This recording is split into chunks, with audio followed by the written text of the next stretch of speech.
आज आपण बनवणार आहोत डाळबट्टी। त्यासाठी सर्वात आधी 4 वाटी गहू घेतले, अर्धी वाटी चना डाळ घेतली, 1 वाटी मका, पोहे, जिरे, धने अशा प्रकारे मिक्स केले। नंतर मिक्सरला बारीक करून घेतले। नंतर हे पीठ चाळणीने चाळून घेतले। नंतर त्यामध्ये तेल, मीठ, हळद, ओवा अशा प्रकारे मिक्स केला। नंतर पीठ मळून घेतले आणि 15 मिनिट झाकण ठेवून घेतले।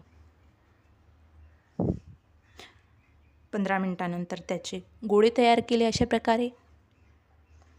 नंतर त्याला तेल लावून घेतले आणि पॅक करून घेतले।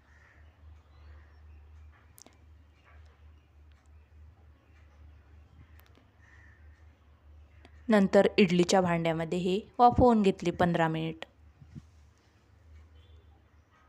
तोपर्यंत आपण इकडे डाळ तयार करून घ्यायची।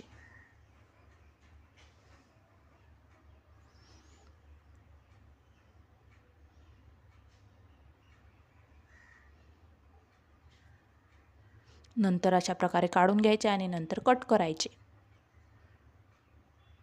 गरम गरम तेलामध्ये फ्राय करून घ्यायचे ब्राऊन होईपर्यंत। अशा प्रकारे ब्राऊन होईपर्यंत तळून घ्यायचे। तुम्ही बघू शकता खूप सॉफ्ट आणि चविष्ट झालेले आहे। तुम्ही पण एक वेळा करून बघा।